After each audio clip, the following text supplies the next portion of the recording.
یہ نہیں کہتے، وہ یہی نہیں کرتے، سارا معاملہ ہمیں اس خط میں ملتا ہے۔ اس لیے ہم اگلے سیشن میں خدا کے کلام میں سے دیکھیں گے کہ خدا کا بندہ پالوس رسول ان کو اور ہم کو کیا سکھانا چاہتا ہے۔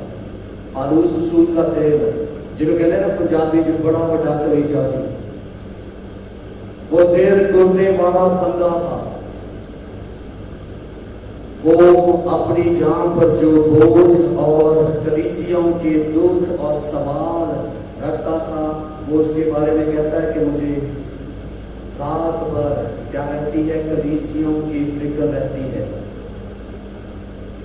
اس کے پالوس رسول کی خواہش ہے کہ ہم سب اپنی اپنی زندگی میں دیکھیں کہ کہاں پر لاپرواہی ہے۔ یہ پہلے 4 ابواب کیا ہے جی؟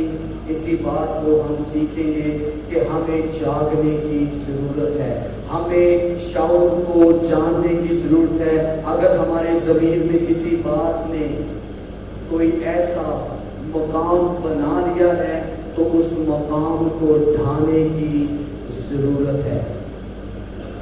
اور اس 4 ابواب میں ہم آگے چل کر دیکھیں گے کہ سیمسن کس طرح اس میں نظر آتا ہے۔ سیمسن اور دلائلہ کی کہانی پہلے 4 باب میں پادری فیصل انجیل کے کردار کی زبانی سیکھنے کو ملے گی۔ آئے ہم خدا کے حضور جھکیں اور اپنی پہلی بریک لیں گے۔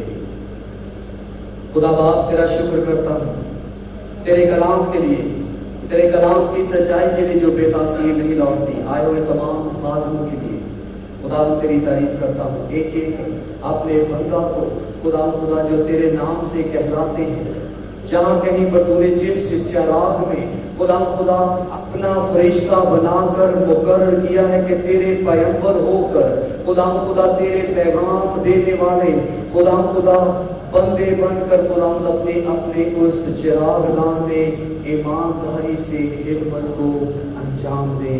یسوع مسیح کے نام میں روح القدس کی قدرت میں یہ دعا مانگتا ہوں، آمین۔